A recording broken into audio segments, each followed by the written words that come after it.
യേശുവേ സ്തോത്രം, യേശുവേ നന്ദി, യേശുവേ ആരാധന. ദൈവത്തിൻ്റെ വചനം പറയുകയും കേൾക്കുകയും ചെയ്യുമ്പോൾ രോഗങ്ങളുടെ മേൽ വിടുതൽ ലഭിക്കുന്നു, കടബാധികളിൽ നിന്ന് വിടുതൽ ലഭിക്കുന്നു, ഹൃദയത്തിന് വലിയ സന്തോഷവും പ്രത്യാശയും സമാധാനവും നിറയുന്നു. ദൈവത്തിൻ്റെ പ്രത്യേകത അത്. അടുത്തതായിട്ട് നിങ്ങളുടെ വചനം പങ്കുവയ്ക്കുവാൻ അച്ചാമ്മ ടീച്ചറെ സ്നേഹപൂർവ്വം ക്ഷണിക്കുകയാണ്.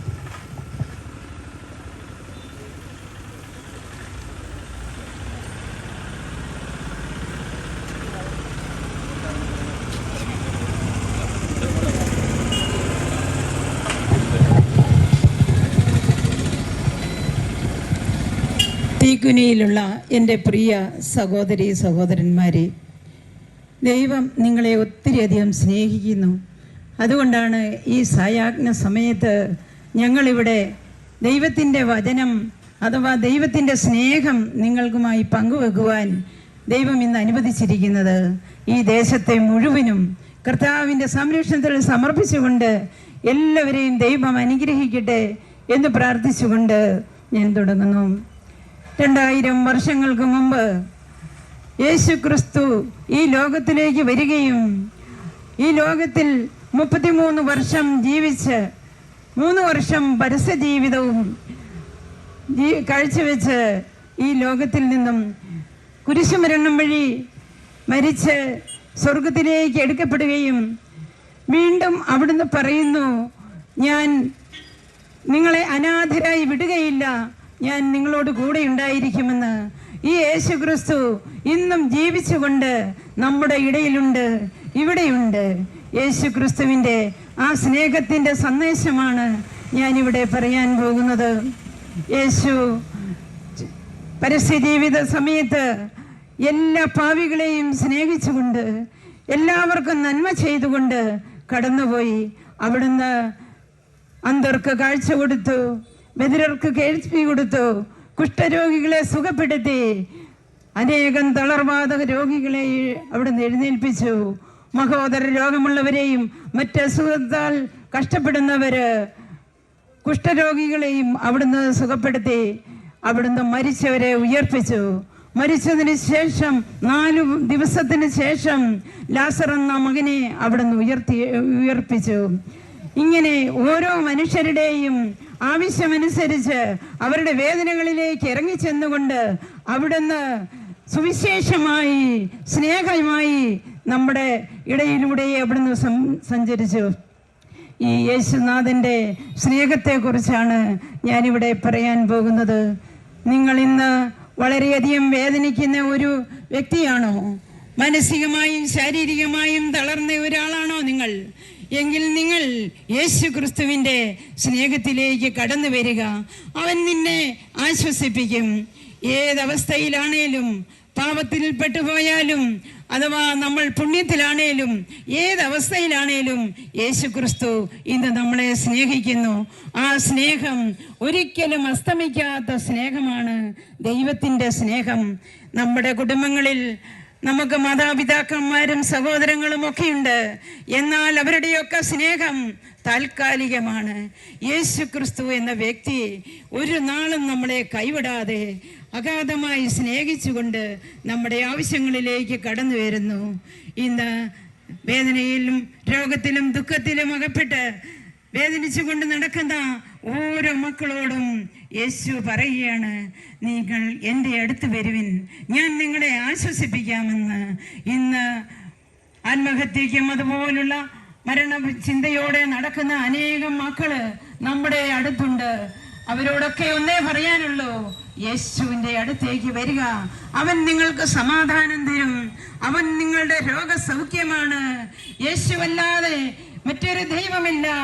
ഈ രോഗാവസ്ഥകളിലും ഏത് പാവാവസ്ഥകളിലും നമ്മെ സ്നേഹിച്ചു കൊണ്ടിരിക്കുന്നത്.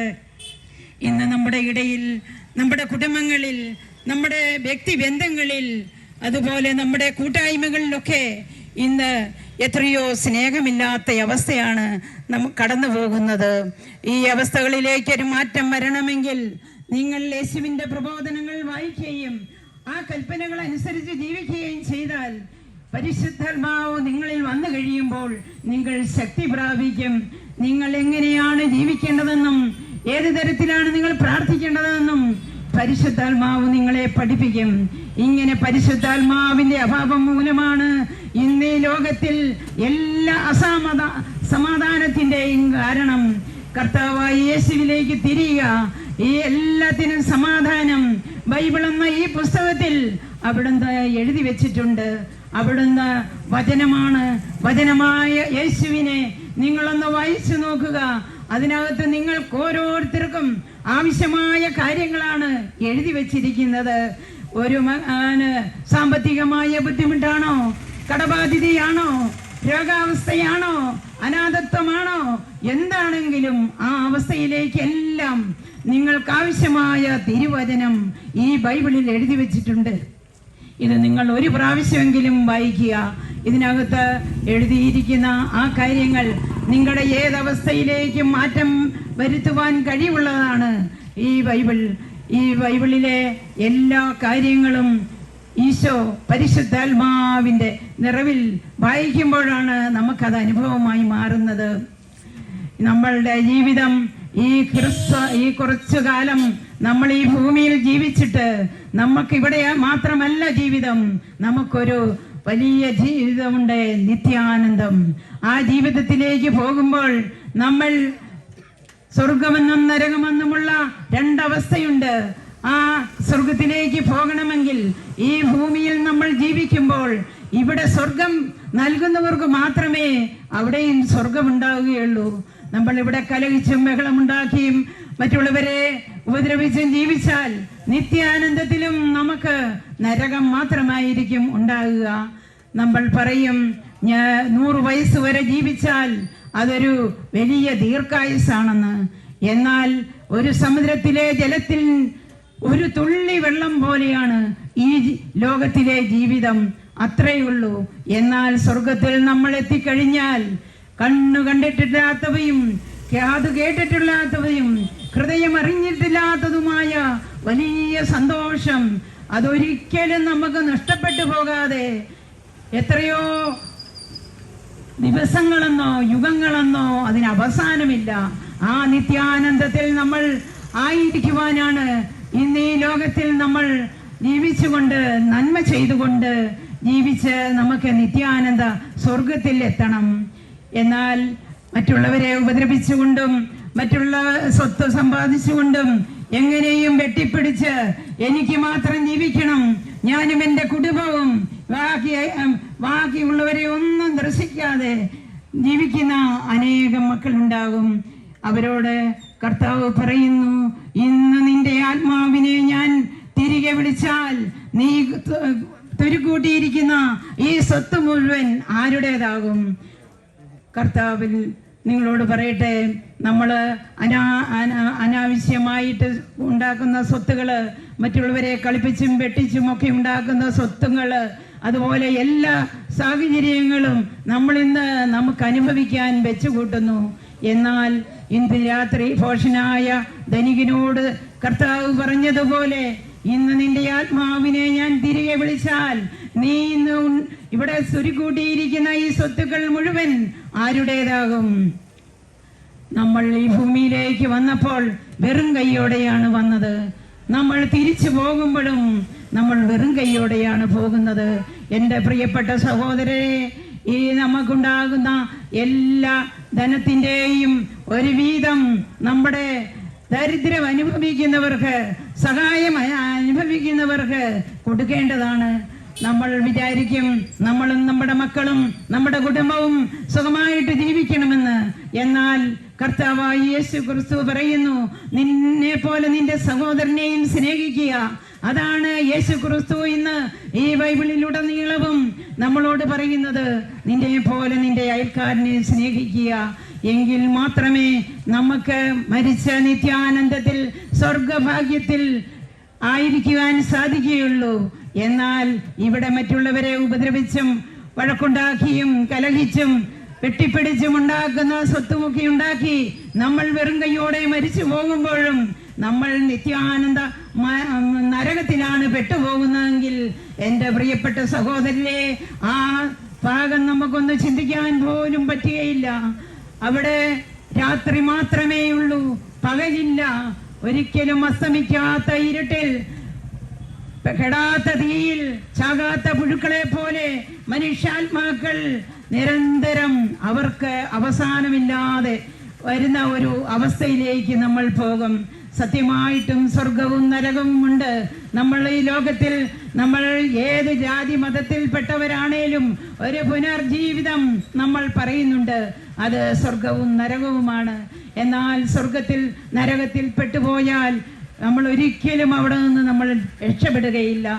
എന്നാൽ സ്വർഗത്തിൽ നിത്യാനന്ദത്തിലാണെങ്കിൽ നമുക്ക് എത്രയോ സമാധാനം. ഈ ലോകത്തിൽ നമ്മൾ ജീവിക്കുമ്പോൾ നമ്മുടെ സ്വർഗവും നരകവും നമ്മൾ തന്നെയാണ് തീരുമാനിക്കുന്നത്. അതുകൊണ്ട് എൻ്റെ പ്രിയപ്പെട്ട ഈ തീക്കുനിയിലുള്ള എൻ്റെ സഹോദരി സഹോദരന്മാരെ, നമ്മൾ യേശു ക്രിസ്തുവിലേക്ക് ഒന്ന് തിരിയുക, അവൻ്റെ സ്നേഹം അനുഭവിക്കുക, അവൻ പറയുന്ന കൽപ്പനകൾ പാലിച്ച് ജീവിച്ചാൽ സത്യമായും സ്വർഗത്തിൽ നമ്മൾ എത്തിച്ചേരും. ഇതിനു വേണ്ടിയാണ് ദൈവം ഞങ്ങൾ ഇവിടെ ഈ തീകുനിയിൽ ഈ വൈകുന്നേരം വന്ന് നിങ്ങളോട് ഈ സദ്വാർത്ത പറയുവാനാണ് വന്നിരിക്കുന്നത്. യേശു ക്രിസ്തുവിൽ വിശ്വസിക്കുക, നീ നിന്റെ കുടുംബവും രക്ഷ പ്രാപിക്കും. അതുപോലെ യേശു നമ്മളെ ഒത്തിരി സ്നേഹിക്കുന്നു. അവൻ പറയുന്നു, ഭയപ്പെടേണ്ട, ഞാൻ നിന്നോട് കൂടെയുണ്ട്, സംഭ്രമിക്കേണ്ട, ഞാനാണ് നിന്റെ ദൈവം, ഞാൻ നിന്നെ ശക്തിപ്പെടുത്തുകയും സഹായിക്കുകയും ചെയ്യും. എൻ്റെ വിജയകരമായ വലതുകരം കൊണ്ട് ഞാൻ നിന്നെ സഹായിക്കുമെന്ന്. അതുപോലെ വീണ്ടും വേദപുസ്തകത്തിൽ പറയുന്നു, നിങ്ങൾ ദൈവമായ കർത്താവിനെ സ്തുതിച്ചാരാധിക്കുമ്പോൾ നിങ്ങളുടെ ഭക്ഷണവും പാനീയവും അവിടുന്ന് ആശീർവദിക്കപ്പെടുന്നു. നിങ്ങളുടെ ദേശത്ത് നിന്ന് രോഗങ്ങൾ നിർമ്മാർജ്ജനം ചെയ്യുന്നു. നിങ്ങളുടെ ദേശത്ത് വന്ധ്യതയോ ഗർഭചിത്രമോ ഉണ്ടാവുകയില്ലെന്ന്. യേശുവിൻ്റെ ഈ കരുതൽ, എൻ്റെ മക്കളെ, എത്രയോ വലിയ സ്നേഹത്തോടെയാണ് യേശു നമ്മളെ വിളിക്കുന്നത്. യേശുവിൻ്റെ ഈ ഒരു വാക്ക് നിങ്ങൾക്ക് ആശ്വാസം നൽകട്ടെ. ഇന്ന് ഒത്തിരി വേദനിക്കുന്ന ഹൃദയങ്ങൾ എന്നെ ശ്രമിച്ചുകൊണ്ടിരിക്കുന്നുണ്ട്. നിങ്ങൾ അനാഥത്വം അനുഭവിക്കുന്നുണ്ടോ? നിങ്ങൾക്ക് അനാഥരായി നിങ്ങളുടെ സഹോദരങ്ങളോ മറ്റുള്ളവരെ നിങ്ങൾ സഹായിക്കാൻ നിങ്ങൾക്ക് ഇല്ലാത്ത അവസ്ഥയാണോ? ഒന്നും ഭയപ്പെടേണ്ട. കർത്താവ് പറയുന്നു, എൻ്റെ മക്കളെ, നിങ്ങൾക്ക് സമാധാനമെന്ന്. ഈ സമാധാനം അനുഭവിച്ചത് കൊണ്ടാണ് ഞങ്ങളും ഇന്ന് ഇവിടെ വന്ന് നിങ്ങളോട് ഈ സമാധാനത്തെ കുറിച്ച് പറയുന്നത്. അത് ആരും നമ്മളിൽ നിന്ന് എടുത്തു മാറ്റാൻ പറ്റാത്ത വലിയൊരു സമാധാനമാണ്. യേശു ക്രിസ്തു നിങ്ങളെ ഈ സമാധാനത്തിലേക്ക് വിളിക്കുന്നു. എൻ്റെ പ്രിയപ്പെട്ടവരെ, എല്ലാവർക്കും ഈ ദൈവനാമത്തിൽ നമസ്കാരം പറഞ്ഞുകൊണ്ട് നിർത്തുന്നു.